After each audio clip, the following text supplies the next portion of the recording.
बच्चों, आज हम करने जा रहे हैं क्लास 7 का chapter 12 that is reproduction in plants.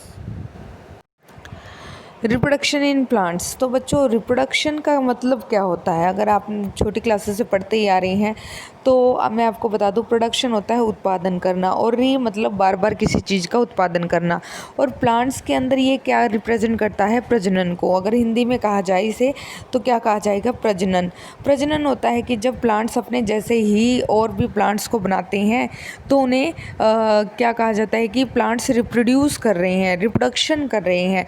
तो अब हम इस चैप्टर में रिप्रोडक्शन के बारे में डिटेल में पढ़ेंगे। To produce its kind is a characteristic of all living organisms. मतलब कि अपने जैसे जीवों को उत्पन्न करना, यह किन किन जीवों का करेक्टर है? ये सभी जीवित जीवों का करेक्टर है। जैसे कि लिविंग ऑर्गेनिज्म, डेड ऑर्गेनिज्म कभी भी रिप्रोड्यूस नहीं कर सकते। You have already learn this in class 6। तो आप क्लास 6 में ऑलरेडी पढ़ चुके हैं। The production of new individual from their parents is known as reproduction. तो यहाँ से डेफिनेशन आई है रिप्रोडक्शन की, कि रिप्रोडक्शन का मतलब होता है कि नए इंडिविजुअल्स, नए जीवों का बनना। कहाँ से? उनके माता पिता के द्वारा। क्या कहलाता है? Reproduction. But how do plants reproduce? लेकिन पौधे कैसे रिप्रोड्यूस करते हैं? There are different modes of reproduction in plants which we shall learn in this chapter. तो बच्चों, अब यहाँ पर अगर आप हेडिंग देख रहे हैं तो बात किसकी की गई है रिप्रोडक्शन इन प्लांट्स। एनिमल्स की भी रिप्रोडक्शन हम पढ़ेंगे, लेकिन in next class. But in 7th class we first of all we will study the reproduction of plants. अब हम शुरू करते हैं मोड्स ऑफ रिप्रोडक्शन। मोड्स होती हैं टाइप्स या फिर काइंड्स। वही रिप्रोडक्शन के कितने प्रकार होते हैं। तो in class 6 you learn about different parts of flowering plant. जैसे 6th क्लास में आपने पढ़ा है कि ये पेडिसल होती है, इस पर ये पिस्टिल लगी होती है, यहाँ पर ये स्टेमन होता है, और स्टेमन के जस्ट नीचे यहाँ पर बिल्कुल बेस पर सेपल होते हैं, और कलरफुल भाग जिसे हम क्या कहते हैं? पेटल। तो फ्लावर की जो स्ट्रक्चर आप ऑलरेडी पढ़ चुके हो। और try to list the various parts of plant and write the function of each.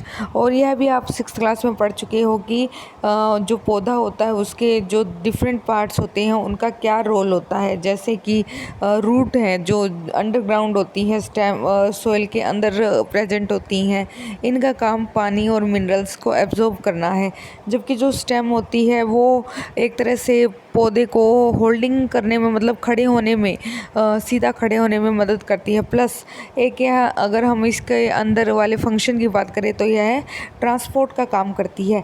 इसके अलावा स्टेम के ऊपर हमें पत्तियां लगी हुई मिलती हैं, फ्लावर लगे हुए मिलती हैं, फ्रूट प्रेजेंट होता है। इस तरह से लीफ का क्या रोल है? लीफ फोटोसिंथेसिस में हेल्प करती है।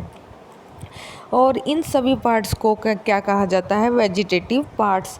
मतलब कि रूट्स, स्टेम, लीफ, ये सभी वेजिटेटिव पार्ट है। लेकिन जो फ्लावर होता है वो पौधे का, वो वेजिटेटिव पार्ट में नहीं गिना जाता, वो रिप्रोडक्टिव पार्ट में गिना जाता है। जिसका मतलब होता है कि फ्लावर कैपेबल है एक नया जीव बनाने के लिए।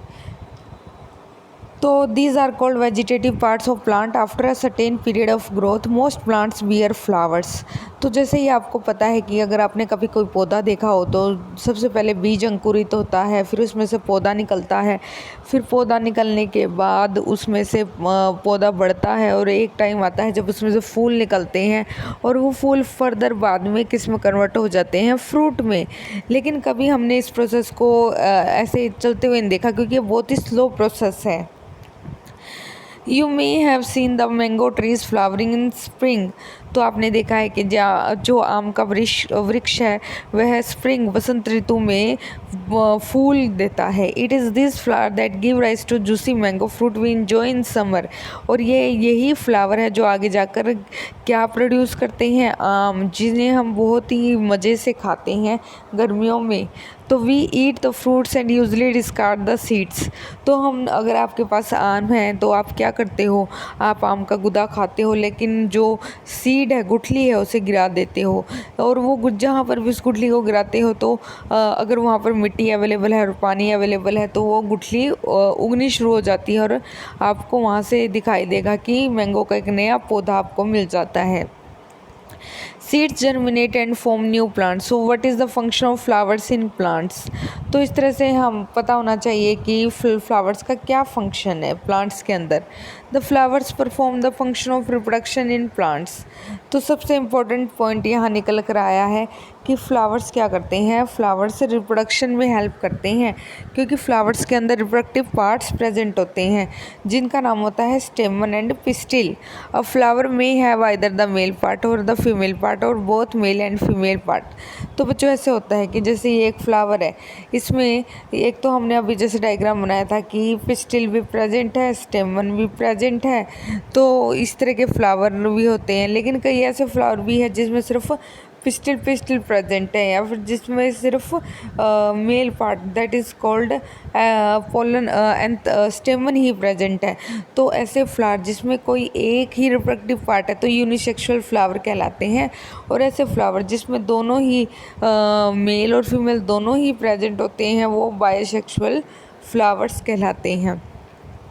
देर are several ways by which plant produce their offspring. तो बच्चों ये ऑफस्प्रिंग होते हैं न्यू इंडिविजुअल, जो नए बच्चे आते हैं उन्हें बोला जाता है ऑफस्प्रिंग। तो यहाँ पर बहुत सारे तरीके हैं कि पौधा अपने जैसे बच्चों को उत्पन्न करे। बच्चे तो नहीं कहेंगे, खैर उन जैसे जीव जो भी उनके जो उन जैसे कार्बन कॉपीज बनाए। This are categorized into 2 types. तो यहाँ से हमें पता लगता है रिप्रोडक्शन भी 2 प्रकार की होती है, सेक्सुअल एंड एसेक्सुअल। तो इन एसेक्सुअल रिप्रोडक्शन में क्या होता है, it in plants it can give rise to new plants without seeds. तो एसेक्सुअल प्रोडक्शन वो है जहाँ पर सीड्स की ज़रूरत नहीं पड़ती, प्लांट वैसे ही अपने आप से ग्रो कर जाता है। और सेक्सुअल प्रोडक्शन वो है जहाँ पर नए प्लांट्स बनते हैं फ्रॉम सीड्स, जैसे कि हमने चना उगाया तो चने का पौधा मिल गया, तो वो सभी क्या है, सेक्सुअल रिप्रोडक्शन। तो पहेली क्या कह रही है, पहेली thought that new plants always grow from seeds. तो इस तरह से हमें पता चला कि जो भी नए पौधे उगते हैं वो बीज से ही उगते हैं। But she has never seen the seeds of sugar cane, potato and rose. लेकिन कभी भी उसने शुगर केन गन्ने का या फिर आलू का या फिर रोज़ के सीड्स बनते हुए नहीं देखे। She wants to know her how this plants reproduce. अब यह जानना चाहती है कि ये पौधे कैसे ग्रो करते हैं, कैसे इनकी खेती की जाती है। तो बच्चों इसको हम नेक्स्ट लेक्चर में करेंगे। आज के लिए इतना ही, धन्यवाद।